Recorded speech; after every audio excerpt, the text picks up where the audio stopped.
yaitu ada pekerjaan yang belum rampung. Transformasi 100% dari Golkar lama ke partai politik.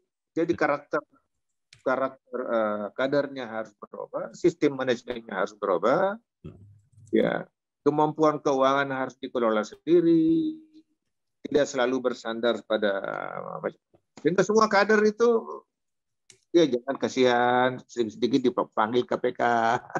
Ya, Jadi itu formasi Golkar menjadi sebuah partai politik yang mandiri. ya. Dengan mandiri artinya kadernya mumpuni, sistem keuangannya bagus, sistem manajemennya bagus, sehingga semua kebijakan-kebijakan yang ada dari pusat itu sampai ke bawah. Nah, mudah-mudahan itu masih jalan.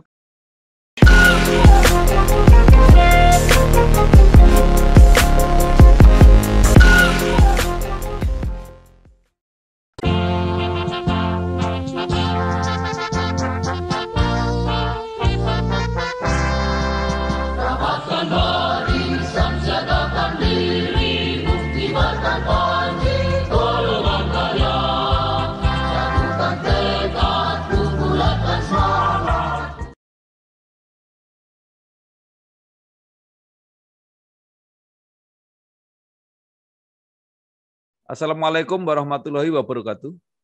Bersama saya Bambang Sadono di channel Inspirasi untuk Bangsa. Mudah-mudahan channel ini selalu memberi inspirasi, motivasi, edukasi, informasi, dan syukur bisa membantu mencari solusi. Kami sedang mempersiapkan beberapa video untuk ikut memperingati, memberi makna 57 tahun Partai Golkar, yang tepatnya nanti 20 Oktober 2021. Sebagai partai yang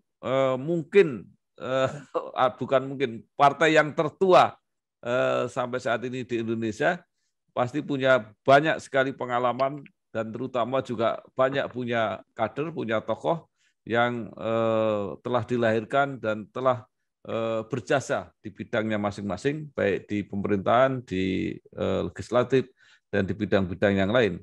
Saya sudah bersama dengan Bapak Andi Matalata SHMH, yang sekarang menjadi Wakil Ketua Dewan Etik DPP Partai Golkar.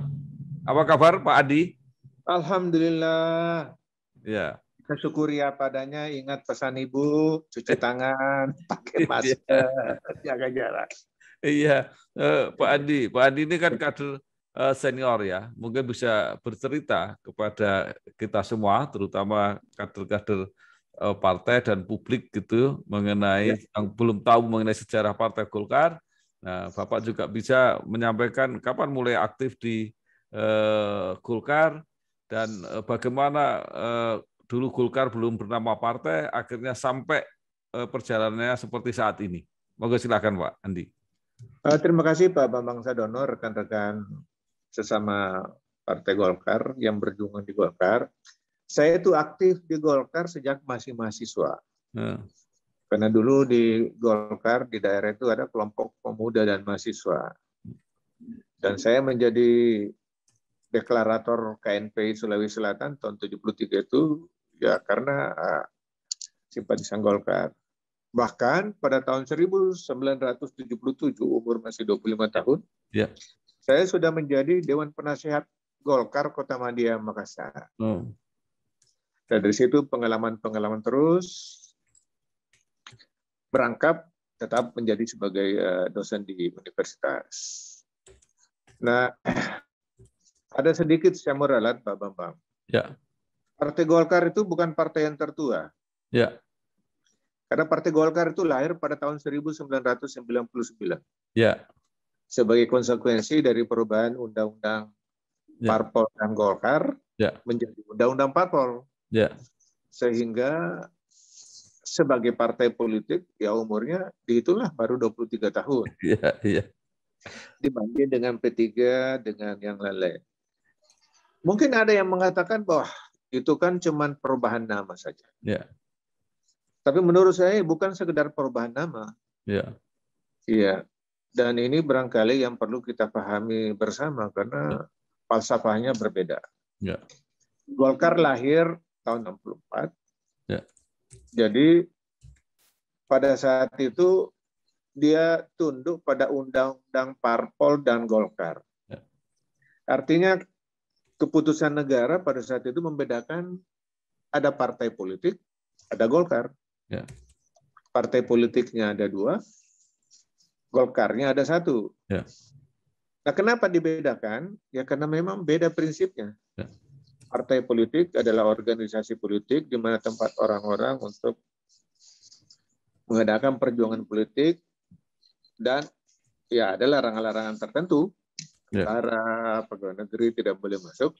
Sedangkan Golkar adalah kelompok fungsional dan dijadikan Golkar sebagai tempat tempat berpolitiknya golongan fungsional. Karena itu anggota ada yang stel-stelnya pasif, artinya otomatis menjadi anggota Golkar kecuali dia menolak, yaitu PNS. Dan ada stel-stel aktif yang dulu barangkali dikenal dengan jalur G. Ya.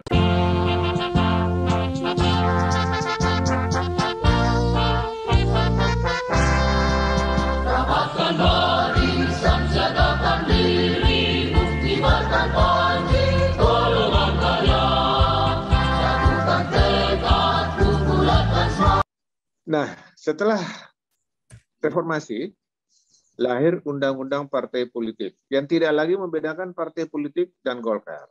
Ya. Sehingga terjadilah proses transformasi dari Golkar menjadi Partai Golkar. Barangkali ini yang belum utuh, belum tuntas sampai sekarang. Sadar atau tidak sadar, saya mengatakan belum tuntas. Kenapa? Golkar itu boleh dikesankan sebagai tempatnya berpolitik para penguasa. Ya. Istilah ini istilah hukum ya, tapi jadi orang menjadi penguasa pejabat dulu baru menjadi Golkar. Ya. Ya. Nah, jadi partainya penguasa. Lalu terjadi perubahan reformasi yang dimana diatur bahwa semua kelompok politik tidak ada lagi perbedaan antara partai politik dan Golkar, maka Golkar yang tadinya bukan partai politik tapi melaksanakan kegiatan politik dan mempunyai hak-hak politik ditransformasi menjadi Partai Golkar. Transformasinya bukan cuma sekedar perubahan nama. Inilah yang ditulis dulu dengan Ketua Umum pada saat itu, paradigma baru Golkar. Golkar baru, yaitu Golkar yang dibuat untuk berkuasa. Beda kan? Ya. Kalau sebelumnya jadi penguasa dulu, kata kasarnya ya. Ya. Seolah-olah jadi penguasa dulu baru menjadi Golkar. Jadi bupati, Golkar. Jadi gubernur, Golkar. Dewan Pembina, Dewan Pertimbangan. Nah sekarang dengan Undang-Undang Partai Politik tidak lagi membedakan, maka Partai Golkar ditransformasi menjadi Partai Golkar. Maka semua anggotanya menjadi stelsel aktif. Ya. Dia aktif menjadi anggota. Yang kedua, paradigmanya adalah partai politik yang ikut kegiatan politik untuk berkuasa, dengan kekuasaan itu mengabdi kepada rakyat. Ini beda kan? Ya. Nah, konsekuensinya apa? Golkar harus mandiri. Golkar harus mencetak kader sendiri. Ya. Punya platform administrasi keuangan sendiri dan lain-lain sebagainya yang hak dan kewajibannya sama dengan yang lain. Ya. Ini barangkali yang harus terus-menerus kita gaungkan, bahwa sudah terjadi proses transformasi sehingga para kader-kader itu jangan lagi bersandar pada paradigma yang lama bahwa seolah-olah kalau dia penguasa sudah pasti Golkar. Nah, saya kira itu yang perlu ditekankan, disadari oleh seluruh kader, mulai dari tingkat pusat sampai ke daerah. Bahwa sekarang ini Golkar sudah bertransformasi menjadi partai. Ya. Konsekuensinya, posisinya sama dengan PDIP, sama dengan partai-partai lain. Yang kedua, secara internal Golkar harus ditransformasi ke anggotanya ya stelsel aktif. Ya. Tidak ada lagi stelsel pasif. Dulu kan pegawai negeri otomatis menjadi anggota Golkar. Yang kedua, pembiayaan harus dari dalam di internal sendiri. Yang ketiga, karena stelsel keanggotanya aktif, maka dengan sendirinya mencetak kader itu harus ada. yang sebenarnya sudah dimulai dengan zamannya Pak Darmono dulu, ada kadar fungsional, ada karakter des, dan lain sebagainya. Tetapi itu harus sistem perkaderan seperti itu juga harus ditransformasi kembali bagaimana membentuk kader partai. Tidak lagi dibeda-bedakan kadar fungsional yang dulu ada pegawai negeri, ada guru, ada pemuda, dan lain sebagainya. Ya. Ya. Baik. Ini kelihatan sepele, tapi secara falsafati harus dihayati supaya manajemen kepemimpinan di Golkar menyadari bahwa sekarang ini sudah berubah.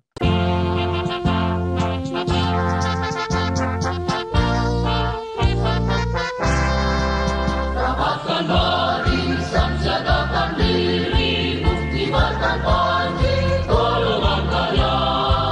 Jatuhkan tekad, bulatkan semangat. Ada kasus yang menarik, Pak ya. Kalau perubahan ini tadi dianggap salah satu yang mungkin menjadi hambatan bagi Partai Golkar, karena kan apa tadi yang otomatis itu kan sudah tidak ikut lagi memperjuangkan Golkar. Tapi justru 2004 Golkar masih bisa menang gitu. Nah, itu gimana cara menjelaskan, Pak? Ya, karena itu pada saat transformasi Golkar ke Partai Golkar sedang panas-panasnya. Sedang hangat-hangatnya. Dan mungkin juga partai lain belum siap benar dengan perubahan sistem politik yang baru. Ya, dengan perubahan sistem politik yang bebas, bergantung pada kader. Beruntung Golkar itu dulu, karena seperti yang saya katakan tadi, ada kader aktif, ada kader pasif. Orang-orang ini, mohon maaf kalau saya katakan, agak terpelajar sedikit. Ya. Mudah-mudahan agak terpelajar. Dan sisa-sisa itulah yang masih ada, dan ini membangun Golkar sehingga bisa survive walaupun dengan serangan membabi buta dari berbagai segi, karena dianggap Golkar adalah bagian dari rezim lama, tapi dengan reformasi yang kita lakukan di internal, membangun Golkar baru, paradigma baru, seperti yang saya katakan tadi, Golkar lagi bukan otomatis berkuasa, tapi dia harus berusaha kalau ingin berkuasa dan memanfaatkan kekuasaan itu untuk kepentingan rakyat. Tapi falsafahnya tidak berubah, tetap karya dan kekaryaan.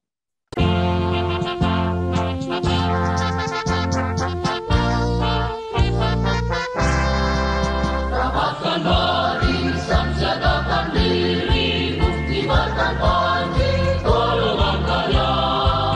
Jatuhkan tekad, bulatkan semangat.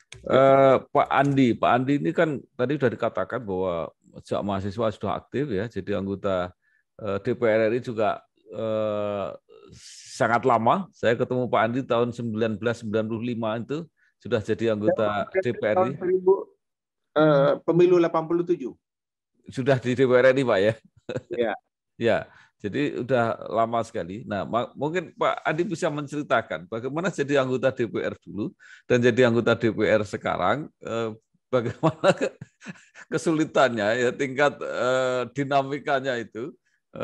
Nanti mungkin bisa menjadi pelajaran kita bagaimana berkontestasi dalam iklim sekarang, tapi tetap bersemangat, berideologi seperti tadi, tetap karya kekaryaan tadi.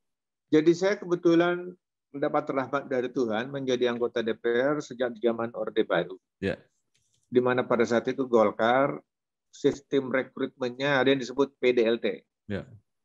Prestasi, dedikasi, loyalitas tak tercelah. Dan yang memantau itu ada 3 jalur. Ya. Ada Golkar B, ada jalur. Kalau yang pegawai, saya kebetulan dulu dosen, jadi tentu pemantauannya dilakukan oleh jalur B dan ada jalur A. Jadi betul-betul PDLT prestasi tentu didasarkan atas kemampuan. Ya. Dedikasi tentu didasarkan atas kemampuan untuk mempraktekkan kemampuan. Loyalitas ya garis luruslah ke partai. Ya. Ya. Nah, karena PDLT itu mulai dari awal kita sudah dididik PDLT, sehingga pada saat mengabdi di DPR, PDLT itu mengikuti terus. Lalu yang kedua, karena Golkar agak mayoritas dan punya hubungan batin dengan fraksi ABRI di DPR, segala-galanya kita bahas dulu bersama. Yang namanya dulu ada setengah kamar.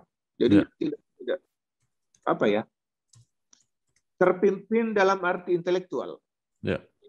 Di dalam setengah kamar itulah kita berdebat, kita berdiskusi, bebas. Tapi begitu keputusan sudah dilaksanakan, ya tidak boleh lagi. Karena kita diajarkan di Golkar, keputusan politik itu adalah keputusan yang bijak. Belum tentu benar, tapi bijak itulah yang harus diputuskan. Karena apa? Di dalam politik itu tidak boleh ada dua kebenaran. Ya. Beda di dunia akademik. Ya. Di dunia akademik, satu soal bisa lahir 100 kebenaran. Profesor A bisa berbeda pendapat dengan Profesor B bisa berbeda pendapat dengan Profesor C, ya. Dan pendapatnya bisa sampai mati. Karena dalam dunia akademik tidak perlu ada voting, tidak ada pemaksaan untuk menyatukan pendapat. Ya. Di dalam politik, orang bebas untuk mengemukakan pendapat kebenarannya. Tapi pada saat diambil keputusan, ya. Dipilih mana yang lebih baik. Ya. Karena itu kebenaran di dalam politik tidak abadi. Ada jangka waktu untuk mereview kembali. Ya, yang kebetulan dalam sistem Golkar itu kan 5 tahunan. Ya. Jadi mungkin keputusan-keputusan yang kita ambil sekarang ini, itulah keputusan yang paling benar, paling tepat untuk Golkar dan bangsa. 5 tahun yang akan datang, belum tentu. Ya. Ya, jadi ini sering orang mencampur adukkan kebenaran di politik dan kebenaran di dunia akademik. Kebenaran akademik itu sifatnya individual. Dan orang bisa berbeda pendapat sampai mati karena tidak menyangkut masyarakat. Ya. Di politik, tidak boleh ada lebih dari satu kebenaran. Yang diputuskan. Karena apa? Rakyat jadi bingung ikut siapa. Karena itu, semua calon-calon kebenaran yang dihimpun diputuskan, kalau sudah diputuskan harus dilaksanakan. Dan kalau sudah dilaksanakan ada batas waktu. Bisa direview kembali.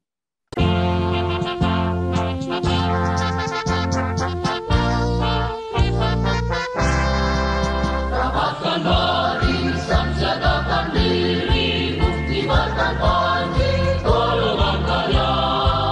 Satukan tekad, bulatkan semangat. Ya. Pak Andi, kan orang menganggap dulu dominasi Golkar itu menghasilkan produk-produk yang apa ya, yang didekte lah ya oleh pemerintah gitu. Tetapi kan ada pengalaman yang bagus setelah reformasi ya, zaman Pak Habibie itu kan justru Golkar dominan, tapi lahir regulasi-regulasi yang sangat berkualitas dan mengantarkan kita sampai saat ini gitu kan, untuk pembaruan-pembaruannya itu. Nah itu apa yang sedang terjadi waktu itu? Ya waktu itu mungkin karena perjalanan sejarah, kematangan demokrasi di Indonesia yang dibangun Orde Baru memang sudah mulai meningkat kualitasnya. Ya. Di internal pemerintah juga sudah mulai terbiasa dengan beda pendapat. Ya. Golkar juga dengan perkadaran-perkadaran dan praktek-praktek demokrasi yang dilakukan sudah menimbulkan kematangan yang sedikit meningkat. Ya. Sehingga bersamaan dengan tuntutan rakyat, lahirlah beberapa kebijakan-kebijakan yang diatur dalam undang-undang untuk membuka cakrawala kita.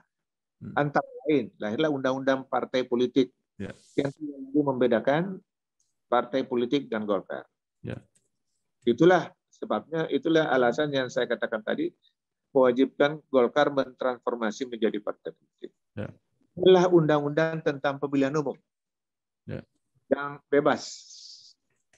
Lahirlah pelaksana pemilu yang pada saat itu belum ada KPU, belum ada konstitusi dan lain sebagainya, tapi sudah diselenggarakan oleh lembaga yang independen. Lahirlah undang-undang untuk mengatur supaya terjadi keseimbangan ekonomi. Lahir undang-undang anti monopoli. Lahir undang-undang pemerintahan daerah yang memberi gambaran tentang otonomi daerah. Nah, karena masa jabatan presiden tidak diatur di undang-undang, tapi diatur di dalam konstitusi, maka lahirlah ketetapan MPR pada tahun 1998 untuk membatasi Masa jabatan presiden yang tadinya setiap 5 tahun dibatasi menjadi maksimal 2 periode. Lahirlah ketetapan MPR tentang perlunya kita memberantas korupsi, kolusi, dan nepotisme. Sehingga lahir undang-undang tentang penyelenggaraan negara yang bersih dan seterusnya. Dan banyak hal. Ya. Dan alhamdulillah itu bisa berjalan, di mana Golkar ya, agak tidak sombong kalau saya mengatakan, kalau dapat dianggap leading sektor. Ya. Pada saat itu anggota DPR itu 500. Ya. Golkar 325. Ya. 100. Ya. Ya. April 75 pada saat itu. Yang sebelumnya 100. Ya. 75 selebihnya ya P3 dan PDIP. Ya. Ya. Jadi saya kira patut dianggap sebagai landmark, salah satu tonggak keberhasilan Golkar, walaupun dia dikuyu-kuyu pada situ di macam-macam serangan, tapi dengan kepemimpinan Golkar di DPR bisa menghasilkan ketentuan perundang-undangan yang mengantarkan bangsa ini menuju demokrasi politik, demokrasi ekonomi, yang melahirkan undang-undang anti monopoli tadi, Ya. dan lain-lain sebagainya.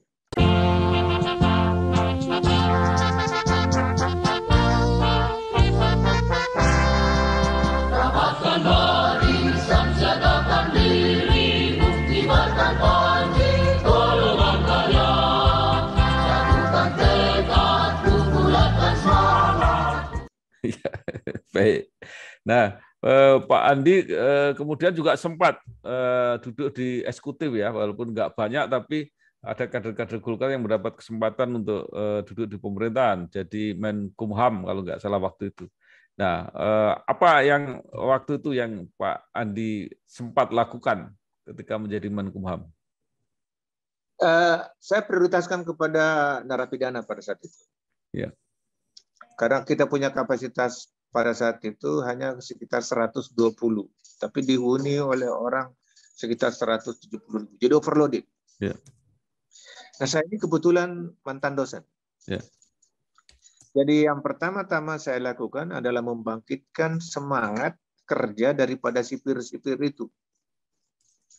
Saya bandingkan beban seorang dosen dan beban seorang sipir, itu jauh berbeda. Ya. Sebagai dosen itu satu kelas, pada saat saya masih, itu satu kelas maksimal 50 orang. Ya. Mahasiswanya datang umurnya antara 17 sampai 25 tahun. Ya kalaupun ada yang tidak seberapa. Tapi rata-rata mahasiswa saya antara 18 sampai 25. Dia datang berpakaian bersih, pakai parfum, bayar uang kuliah. Itu pun masih banyak yang tidak lulus. Dan dosanya tidak dikritik. Bandingkan dengan sipir. Satu sipir rata-rata itu antara 100 sampai 200 orang. Narapidanya berumur antara 18 sampai 70 tahun. Pikirannya macam-macam. Jadi bayangkan beban tugas seorang sipir membina sekitar 100 sampai 200 orang dengan latar belakang yang macam-macam. Umur antara 18 sampai ada yang sampai 70 tahun. Pikirannya bebas, lari.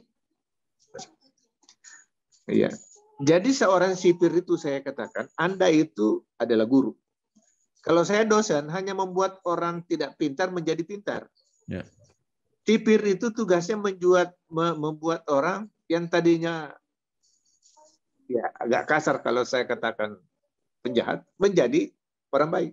Ya. Berarti kecerdasannya harus dibina, mentalnya harus dibina. Selain itu dia juga bertanggung jawab pada keamanan sipir supaya tidak lari. Nah, itulah yang saya lakukan yang pertama. Ya. Saya katakan, jangan nodai tugas suci Anda dengan tindakan-tindakan receh yang dikenal ada pungli, ada macam-macam. Yang kedua pada saat itu saya lihat, ini kan terjadi perubahan ekonomi kita. Ya. Global, ekonomi kita menjadi global. Kalau dulu produk mobil di negara lain diimpor ke Indonesia dalam bentuk barang utuh. Sehingga yang banyak itu lalu lintas barang. Karena yang banyak lalu lintas barang, maka yang berperan adalah bea cukai. Sekarang hubungan bisnis antar negara tidak selamanya yang datang itu adalah barang jadi. Kadang-kadang ilmunya yang datang. Ya. Ya.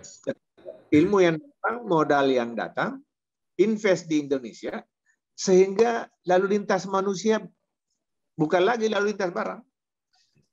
Ya, produk mobil di Jepang, dia tidak mau produk di Jepang, tapi dia datang ke Indonesia bawa ilmunya, kirim orangnya, bangun pabrik di Indonesia, sehingga lalu lintas devisa tinggi, lalu lintas manusia. Karena itu saya memperbaiki sistem lintas batas kita di imigrasi. Kemudian yang ketiga, pada saat itu kan akhir Pak Harto turun itu akhir Repelita 5, menjelang Repelita 7. Ya. Lepas landas, industri. Kita mau jadi hal-hal yang sudah dikembangkan di zaman Orde Baru di industri itu harus ditingkatkan, dan Kumham, Departemen Hukum dan Hak Asasi Manusia ini mempunyai kewajiban untuk merangsang tumbuhnya penemuan-penemuan baru di bidang industri, sehingga itu mempermudah pendaftaran merek, pendaftaran paten, supaya pemalsuan tidak ada. Dan orang terangsang untuk melakukan penelitian, penemuan-penemuan baru, baik di bidang industri, pertanian, dan lain sebagainya. Itu fokus saya. Jadi, hak-hak paten dari lain. Karena saya di sana cuma tahun, tapi alhamdulillah saya meninggalkan itu dengan boleh dikatakan prestasi yang dulu-dulunya tidak pernah ada. Saya mendapatkan predikat dari BPK wajib WTP.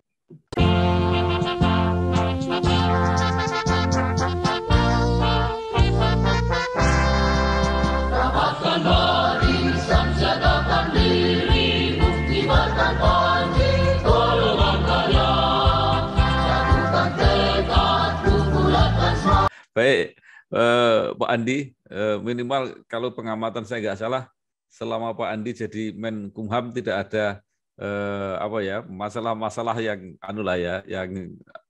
membuat nyaman gimana itu kira-kira itu. Nah sekarang kita kembali ke Golkar, Pak. Menurut Pak Andi, bagaimana perkembangan Golkar saat ini? Ya itu ada pekerjaan yang belum rampung. Transformasi 100% dari Golkar lama ke partai politik. Jadi karakter kadernya harus berubah, sistem manajemennya harus berubah, ya, kemampuan keuangan harus dikelola sendiri, tidak selalu bersandar pada sehingga semua kader itu ya jangan kasihan sedikit dipanggil KPK. Jadi itu formasi Golkar menjadi sebuah partai politik yang mandiri. Dengan mandiri artinya kadernya mumpuni, sistem keuangannya bagus, sistem manajemennya bagus, sehingga semua kebijakan-kebijakan yang ada dari pusat itu sampai ke bawah.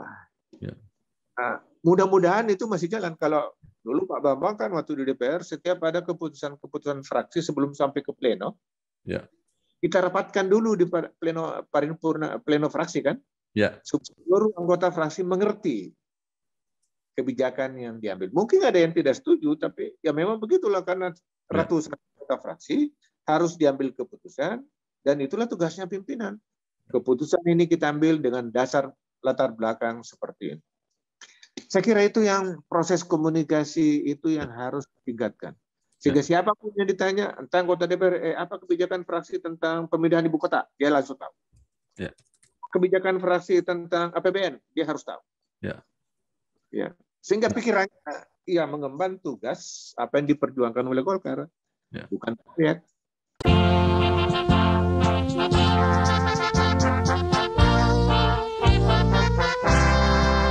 Rapatkan barisan, siagakan diri, buktikan panji, golongan karya, jatuhkan tekad, bulatkan semangat. Pak Adi, kira-kira ke depan seperti apa ini masa depan Golkar? Kalau saya lihat masih bukan secerca ya, masih segudang harapan. Ya. Karena saya lihat infrastruktur kita masih bagus. Ya. Mulai dari pusat sampai ke desa, saya kira tidak ada desa yang tidak punya pengurusan. Yang kedua, kader-kader ya terlatih. Ya, walaupun sekarang tidak ada lagi kader-kader yang seperti saya katakan tadi stelsel pasif. Ya. Tapi ada yang perlu adalah memperbanyak proses perkaderan. Ya. Nah, kalau ini dilaksanakan secara terus-menerus, saya kira Golkar bisa menjadi apa ya? Karena apa? Kemenangan yang kita peroleh selama ini adalah kemenangan karena kerja. Ya. Bukan karena durian runtuh dari langit. Jadi artinya jangan tunggu durian runtuh gitu Pak ya. Kita sudah tahun 99 di zaman Pak Akbar.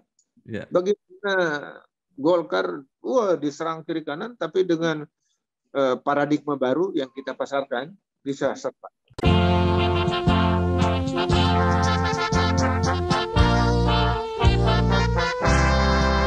Rapatkan barisan, siagakan diri, buktikan panji, golongan karya.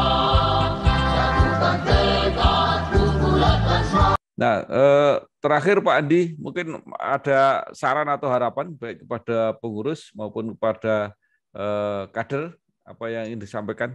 Yang pertama itu tadi, semua sadar bahwa telah terjadi transformasi dari Golkar menjadi partai politik Golkar. Partai politik. Sebagai sebuah partai politik, kemandiriannya harus dijamin. Mandiri kadernya, punya kader yang berkualitas. Karena itu kader harus cetak secara terus-menerus. Sistem manajemen partai harus diperbaiki, apalagi dengan sistem teknologi yang ada sekarang. Yang ketiga, penerapan PDLT itu.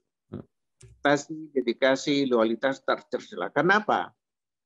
Masyarakat itu mendambakan para politisi-politisi yang kalau tidak bisa seputih salju, tidak bisa seputih kertas, minimal tidak pernah terdengar cerita-cerita penyalahgunaan kekuasaan. Itu. Jadi yang pertama, secara organisatoris semua kader harus tahu bahwa sekarang ini parpol Golkar adalah parpol yang dituntut kemandiriannya, mandiri karena kadernya mampu, mandiri karena sistem sumber daya pendukungnya mampu, mandiri karena sistem manajemen partainya bagus, dan yang ketiga, terakhir, ya kalau bisa dihidupkan kembali itu PDLT, dedikasi, loyalitas tak tercela. Sehingga siapapun kader Golkar, walaupun tidak punya tokoh, walaupun tidak punya jalur ke tokoh-tokoh tertentu, muncul karena dia ada tolok ukurnya, ada raportnya. Baik, terima kasih sekali Bapak Andi Matalata SHMH, Wakil Ketua Dewan Etik DPP Partai Golkar.